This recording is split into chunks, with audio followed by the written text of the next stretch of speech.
নমস্কার বন্ধুরা, বোমরের চ্যানেলে আপনাদের সবাইকে স্বাগত জানাই।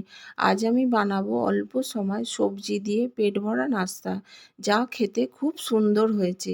চলুন বন্ধুরা, তাড়াতাড়ি দেখে নেব। প্রথমে গাজরকে ধুয়ে গ্রেট করে নেব। পেঁয়াজকে ছোট ছোট করে কেটে নেব। ক্যাপসিকামকেও ছোট ছোট করে কেটে নেব।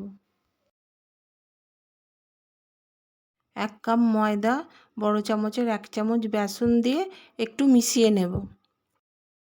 গ্রেট করে রাখা গাজর, ছোট করে কেটে রাখা ক্যাপসিকাম, আদা, কাঁচা লঙ্কা, ছোট করে কাটা পেঁয়াজ, ছোট করে কেটে রাখা টমেটো, ধনেপাতা দিয়ে সবাইকে ভালোভাবে মিশিয়ে নেব। অল্প জল দিয়ে একটা ব্যাটার বানিয়ে নেব।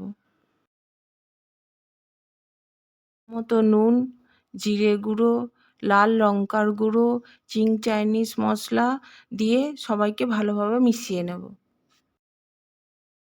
তাওয়া গরম হলে সাদা তেল দিয়ে ব্যাটারটি তাওয়াতে দিয়ে দেব।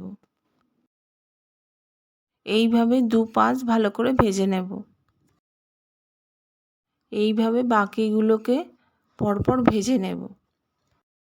অল্প সময় খুব সুন্দর একটা রেসিপি বানানো হয়ে গেল। কমেন্ট করুন কেমন লাগলো। লাইক, শেয়ার আর সাবস্ক্রাইব করতে ভুলবেন না। আবার দেখা হবে নতুন কোনো রেসিপির সাথে। ততক্ষণ ভালো থাকুন, সুস্থ থাকুন।